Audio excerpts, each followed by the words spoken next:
নমস্কার বন্ধুরা, সম্পূর্ণা সোমা চ্যানেলে আরও একটি নতুন ভিডিও সবাইকে স্বাগত। বন্ধুরা, জ্যৈষ্ঠ মাসের আরও একটি জাঁকজমকপূর্ণ অনুষ্ঠান জামাই ষষ্ঠী। আসুন তাহলে আজকে আপনাদের জানিয়ে দিই এই জামাই ষষ্ঠী অনুষ্ঠানের সঠিক তারিখ ও শুভ সময় এবং এর পিছনে একটি পৌরাণিক কাহিনী। বাঙালির নানা পার্বণের মধ্যে একটি গুরুত্বপূর্ণ উৎসব জামাই ষষ্ঠী। এটি বাঙালির ঐতিহ্যবাহী সাংস্কৃতিক লৌকিক আচার। জামাইয়ের মঙ্গল কামনায় শাশুড়ি মায়েরা এই ব্রত পালন করেন। এই দিনে বিবাহিত মেয়ে ও জামাইকে নিমন্ত্রণ করে আপ্যায়ন করা হয়। জামাই ষষ্ঠী উৎসবকে ঘিরে যুগ যুগ ধরে বাঙালি বাড়িতে পালন হয়ে আসছে নানা আচার অনুষ্ঠান। সকাল থেকে উপবাস করে নানা নিয়মের মাধ্যমে এই অনুষ্ঠানটিকে পালন করা হয়ে থাকে। অন্যান্য সব অনুষ্ঠানের মতো এই অনুষ্ঠানটির জন্য নির্দিষ্ট কিছু বিশেষ আয়োজন আমরা করে থাকি। জেনে নিন সেই আয়োজনটি কীরকম করবেন। নতুন বস্ত্র, ফল ফলাদি, আম, জাম, কলা, লিচু, কাঁঠাল বা গ্রীষ্মকালীন ফল, পান সুপারি, ধান 108 দুর্বা, বাঁশের কুড়ুল, করমচা ফল, তালের পাখা উপহার দিয়ে শাশুড়ি মায়েরা উদযাপন করেন জামাই ষষ্ঠী। জামাই ষষ্ঠীর দিন জামাইয়ের হাতে হলুদ মাখানোর সুতো বেঁধে দেন শাশুড়ি মা। এরপর মঙ্গল কামনায় তেল হলুদের ফোঁটা দিয়ে কপালে, তালপাতার পাখা দিয়ে হাওয়া দিতে বলতে হয় 60-60-60। এরপর জামাইকে মাথায় ধান দুর্বা দিয়ে আশীর্বাদ করেন শাশুড়ি মা। সেই সঙ্গে থালায় সাজিয়ে দেওয়া হয় 5 রকমের গোটা ফল। এইভাবে নানা রকম ভোজন আয়োজনের মাধ্যমে শাশুড়ি মা মেয়ে জামাইকে বিশেষ আদর যত্নে আপ্যায়ন করে জামাই ষষ্ঠীতে বরণ করে থাকেন। এখন জেনে নেওয়া যাক জামাই ষষ্ঠী অনুষ্ঠানের পিছনে পৌরাণিক কাহিনীটি। জানা যায় এক মহিলা প্রতিদিন তার বাড়িতে যা রান্না করতেন তা নিজেই খেয়ে ফেলতেন আর দোষ দিতেন একটি বিড়ালের নামে।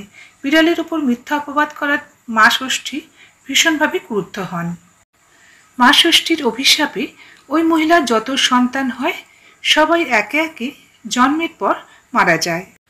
নিজের ভুল বুঝতে পেরে ওই মহিলা মা ষষ্ঠীর কাছে প্রার্থনা করেন ও নিয়ম নিষ্ঠার সঙ্গে মায়ের পুজো করেন। এরপর মা ষষ্ঠীর কৃপায় তিনি তার মৃত সন্তানদের জীবন ফেরত পান। কিন্তু এই মহিলার শাশুড়ি সব জানতে পারায় তাকে বাপের বাড়ি যাওয়া বন্ধ করে দেয়। এদিকে তার বাবা মা তাকে অনেকদিন দেখতে না পেয়ে অস্থির হয়ে ওঠেন। তারা জ্যৈষ্ঠ মাসের শুক্লপক্ষের ষষ্ঠী তিথিতে তার মেয়ে জামাইকে বাড়িতে আমন্ত্রণ জানিয়ে ভোজনের ব্যবস্থা করেন। এতে মেয়েকে দেখার শখ তাদের পূরণ হয়। সেই থেকেই জামাই ষষ্ঠী প্রথাটি পালিত হয়ে আসছে। আজ 1 জুন। জামাই ষষ্ঠী অনুষ্ঠানের শুভক্ষণ কি সেটা জেনে নিন। 31শে মে রাত 12:34 পড়েছে ষষ্ঠী এবং চলবে 1 জুন রাত 12:08 পর্যন্ত। প্রতি বছরই এমন সময় পালিত হয় এই উৎসব। বাঙালির ঘরে ঘরে জামাই আগমন উপলক্ষে নিয়ে খাওয়া দাওয়া ও বিরাট ভোজির আয়োজন করা হয়ে থাকে। এরপর চলে আসছি অরণ্য ষষ্ঠীর বিষয়ে।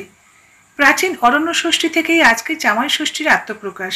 দেবী ষষ্ঠী মাতৃস্বরূপা, তিনি পুত্রদান করেন, তাই বছরে 12টি ষষ্ঠী পালনের রীতি ছিল গ্রাম বাংলায়। দুর্গা ষষ্ঠী, লোটন ষষ্ঠীর সেসব ব্রতের বাহুল্য আজকাল আর ঘরে ঘরে সেভাবে দেখা যায় না। রূপ বদলে রয়ে গেছে কেবল অরণ্য ষষ্ঠী। একসময় এই ষষ্ঠী নির্দিষ্ট তিথিতে পালন করা হতো অরণ্যের মাঝে। হাতের কাছে অরণ্য না থাকলে বাড়ির উঠোন বা দালানের কোথাও অরণ্যের ছোটখাটো প্রতিরূপ বানিয়ে ব্রত পালন করতেন গ্রাম বাংলার মেয়ে বউয়েরা। অরণ্য ষষ্ঠীর রীতিতেও প্রকৃতির আরাধনার ছোঁয়া রয়েছে। এই পূজার দিন ব্রতচারিণী হিন্দু রমণী তালপাতার এক পাখা সঙ্গে দেবী পূজার নানা উপকরণ নিয়ে বনে প্রবেশ করেন। সেখানে বৃক্ষতলে অধিষ্ঠিত বিন্ধ্যবাসিনী অরণ্য ষষ্ঠী দেবীকে আন্তরিক ভক্তি শ্রদ্ধায় পূজা করেন ও সমবেতভাবে দেবীর উপাখ্যান শোনেন। তারপর নানাবিধ মরশুমি ফলমূল পরিবার ও আত্মীয় স্বজনকে বিতরণ করেন। সন্তান সন্ততির পরম মঙ্গল কামনায় এই ব্রতের মূল কথা। এই অরণ্য প্রকৃতির কাছে ব্রতচারিণীরা এই কামনা করে যে আমাদের ঐশ্বর্যশালী করে তোলো। অরণ্যের পুষ্টিকর খাবার গ্রহণ করে আমরা পরিপুষ্ট হই এবং সুসন্তান লাভ করি। তাই অরণ্য ষষ্ঠীর উদযাপন লোক সংস্কৃতির এক অমূল্য সাধনা। আশা করছি ছোট্ট ভিডিওটি আপনাদের ভালো লাগবে। ভালো লাগলে একটা লাইক করার অনুরোধ রইল। সমাপ্ত।